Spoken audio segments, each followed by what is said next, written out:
मैंने supreme court में PIL file करके मांग किया है कि जो लोग सजा याफ्ता हैं इनके चुनाव लड़ने, पार्टी बनाने और पार्टी पदाधिकारी बनने पर आजीवन प्रतिबंध होना चाहिए। केंद्र सरकार ने अपना जवाब दाखिल किया है सुप्रीम कोर्ट में और केंद्र सरकार का कहना है कि चुनाव लड़ने पर आजीवन प्रतिबंध नहीं होना चाहिए, बल्कि जो 6 साल का प्रतिबंध जो रिप्रेजेंटेशन ऑफ पीपल एक्ट में पहले से दिया हुआ है वो पर्याप्त है, वो ठीक है। ये रिप्रेजेंटेशन ऑफ पीपल एक्ट 1950 में बना था और ये भी हमने नहीं बनाया, ये अंग्रेजों का कॉपी पेस्ट है। अंग्रेजों ने अपने यहां का रिप्रेजेंटेशन ऑफ पीपल एक्ट बदल लिया, लेकिन हमारा आज भी वही चल रहा है जो अंग्रेज बना के गए थे, वही हमारा कंटिन्यू चल रहा है। हमारा ये कहना है कि अगर एक कोई चपरासी, एक कोई हवलदार, एक कोई जो है क्लर्क, अगर उसको 2 दिन की भी सजा हो जाती है तो उसके ऊपर आजीवन प्रतिबंध होता है नौकरी करने पे, फिर सांसद विधायक के चुनाव लड़ने पे आजीवन प्रतिबंध क्यों नहीं होना चाहिए? पहली बात तो ये जो कानून है 1950 का रिप्रेजेंटेशन ऑफ पीपल एक्ट, इसमें 2 साल तक की सजा पे तो चुनाव लड़ने पे कोई रोक ही नहीं है। एक तरफ सरकारी कर्मचारी को 2 दिन की सजा हो जाए तो भी उसकी नौकरी पे आजीवन प्रतिबंध है, वहीं दूसरी तरफ सांसद विधायक के 2 साल तक की सजा पे चुनाव लड़ने पे कोई प्रतिबंध नहीं, और 2 साल से ज्यादा की सजा हो तब चुनाव लड़ने पे मात्र 6 साल का प्रतिबंध है। हमने यही चैलेंज किया हुआ है। हमारा ये कहना, चलो 2 साल तक आप चुनाव लड़ने पर रोक नहीं लगा रहे, समझ में आता है, लेकिन 2 साल के बाद भी अगर 2 साल से ज्यादा की सजा हो रही है तब तो कम से कम चुनाव लड़ने पर आजीवन प्रतिबंध होना ही चाहिए। राइट टू कंटेस्ट, चुनाव लड़ना कोई फंडामेंटल राइट नहीं है, चुनाव प्रचार करना कोई फंडामेंटल राइट नहीं है। और वैसे भी भारत में कितने, कुल मिला के 5000 सांसद विधायक चाहिए, तो क्या 5000 अच्छे लोगों को पॉलिटिकल पार्टियां ढूंढ नहीं पा रही हैं जो उनको सजा याफ्ता चाहिए? मामला कोर्ट में पेंडिंग है, अगले सप्ताह सुनवाई है। मुझे पूर्ण विश्वास है कि सुप्रीम कोर्ट ये प्रतिबंध, आजीवन प्रतिबंध लगाएगा, लेकिन कायदे से ये सरकार की ड्यूटी है कि वो 1950 में बनाए गए इस रिप्रेजेंटेशन ऑफ पीपल एक्ट जो महाघटिया है, जिसके कारण गुंडे, मवाली, बदमाश पार्षद प्रधान बन रहे हैं, सांसद विधायक बन रहे हैं, अनपढ़, अनाड़ी, गंवार, माफिया पार्टी बना के पार्टी अध्यक्ष बन रहे हैं। इस कानून को बदलना केंद्र सरकार की ड्यूटी है। इलेक्शन रिफॉर्म के ऊपर मेरी और भी पीआईएल है। हमारा यह कहना है कि मिनिमम क्वालिफिकेशन होनी चाहिए।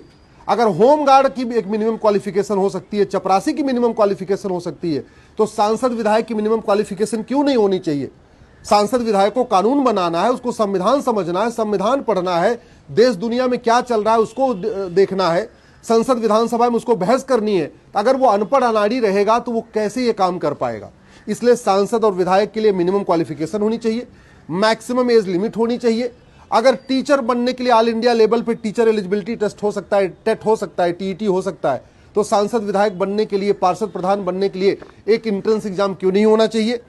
इसी तरीके से हमने ये भी मांग किया है कि जिन लोगों के खिलाफ गंभीर मामलों में चार्ज फ्रेम हो गया है उनके चुनाव लड़ने पर रोक लगनी चाहिए जब तक कि वो बरी न हो जाए।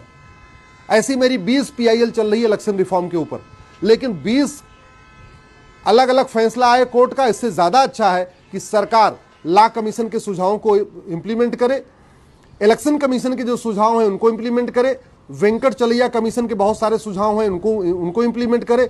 भारत में कम से कम 10 ऐसे बड़े बड़े कमीशन बने हैं जिन्होंने इलेक्शन रिफॉर्म के बहुत अच्छे अच्छे आइडियाज दिए, वो आज तक इंप्लीमेंट नहीं हुआ है, कभी पार्लियामेंट में टेबल ही नहीं किया गया है, और 1950 का कानून कंटिन्यू चल रहा है। इसलिए अब इस कानून को खत्म करना चाहिए और एक नई भारतीय चुनाव संहिता, एक भारतीय इलेक्शन कोड बनाना चाहिए और सुनिश्चित करना चाहिए कि अच्छे लोग राजनीति में आए और गलत लोग राजनीति के बाहर हों।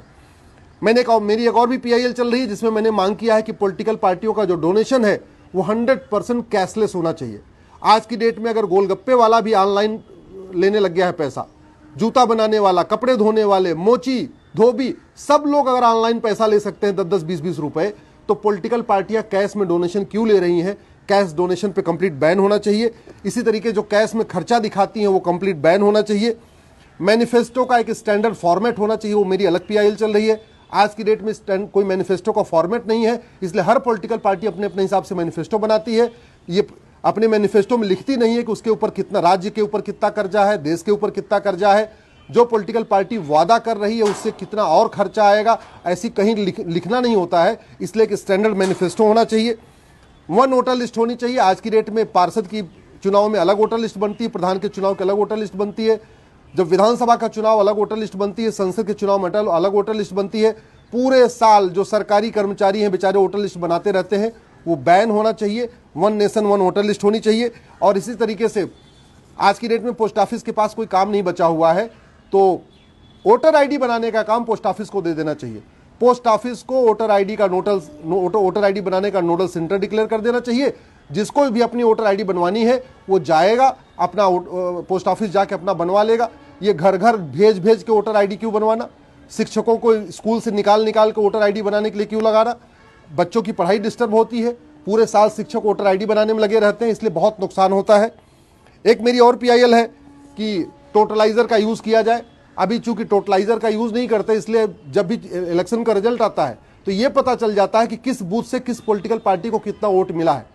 और फिर इलेक्शन के बाद जिस पार्टी को वोट नहीं मिलता वहां दंगा करती है, वो फसाद करती है, झगड़ा बढ़ता है। इसलिए टोटलाइजर का यूज होना चाहिए। फ्रीबीज कंट्रोल करने पे एक अलग मेरी पीआईएल चल रही है। और इसी तरीके से सांसदों और विधायकों की रोल्स रिस्पॉन्सिबिलिटी तय होनी चाहिए। जो भी सरकारी कर्मचारी है उसकी ड्यूटी निर्धारित है। ड्टीचर को कितने घंटे पढ़ाना है वो टाइम टेबल बना हुआ है। डॉक्टर को कितने घंटे ओपीडी में बैठना है और किस किस दिन ऑपरेशन करना है वो उसका एक ड्यूटी चार्टर बना हुआ है।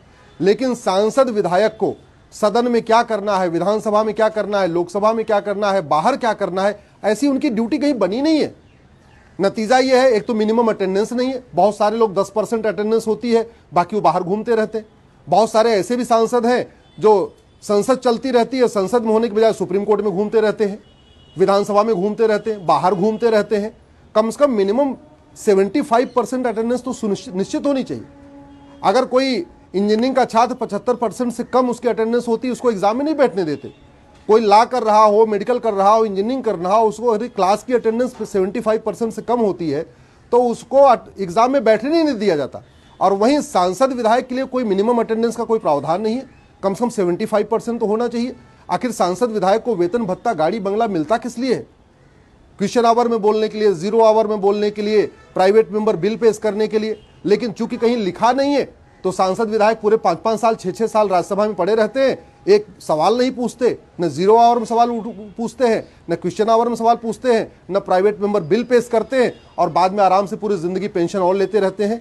इसलिए सांसदों और विधायकों की रोल्स रिस्पॉन्सिबिलिटीज तय करने के लिए भी एक प्रावधान होना चाहिए।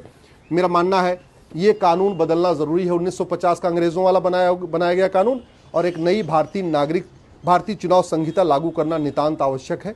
मैं आशा करता हूं सरकार हर चीज कोर्ट के फैसले का इंतजार करने के बजाय सरकार खुद लॉ कमीशन के सुझावों को इंप्लीमेंट करेगी, इलेक्शन कमीशन के सुझावों को इंप्लीमेंट करेगी, वेंकट चलैया कमीशन के जो सुझाव हैं उनको इंप्लीमेंट करेगी, लिंगदोह कमेटी के जो सुझाव हैं उनको इंप्लीमेंट करेगी और एक नई भारतीय चुनाव संहिता बनाएगी जिससे अच्छे लोग पार्षद बने, अच्छे लोग प्रधान बने, अच्छे लोग सांसद बने, अच्छे लोग विधायक बने और ये जो राजनीति का अपराधीकरण बढ़ रहा है, राजनीति का भ्रष्टाचार बढ़ रहा है, वो बंद हो।